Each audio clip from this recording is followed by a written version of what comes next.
In Texas, the FBI has joined the manhunt for a man suspected of killing 5 of his neighbors. Police say this 38-year-old opened fire on a family next door when they asked him to stop firing a rifle in his front yard because their baby was trying to sleep. Now, 5 people are dead, including an 8-year-old child. Minutes ago, the sheriff and the FBI held a news conference in that area saying the suspect may have fled from that vicinity. This latest gruesome attack unfolded about 40 miles northeast of Houston, and CNN's Ryan Young is following all the latest developments for us. He joins us live.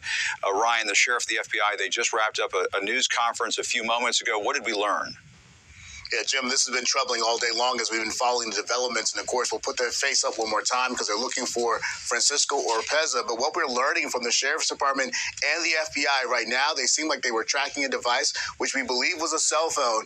And at some point, they were getting pings from that cell phone. They've now located the device, but they have not located this man. Let's all remember that this man apparently was asked to stop shooting his gun in the front yard, then eventually went next door, according to the Sheriff's Department, and opened fire on this family that was inside this home, killing 5 people, including an 8-year-old. And as we look at the ages that have just been released, along with some of the names here, we see a 25-year-old, a 21-year-old, a 31-year-old, an 18-year-old, and an 8-year-old all shot during this shooting.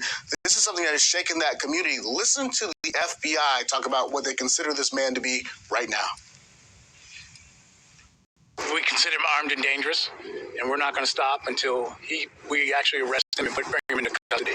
But he is out there, and he's a threat to the community. So I don't want anyone to think that's something different than that. He is a threat to the community, and we need the community's help to hopefully locate him soon and take him off the streets tonight. Jim, yeah, you see the Sheriff Gray, the FBI agent there as they were talking. It also appears that he may have changed his clothing at some point as well.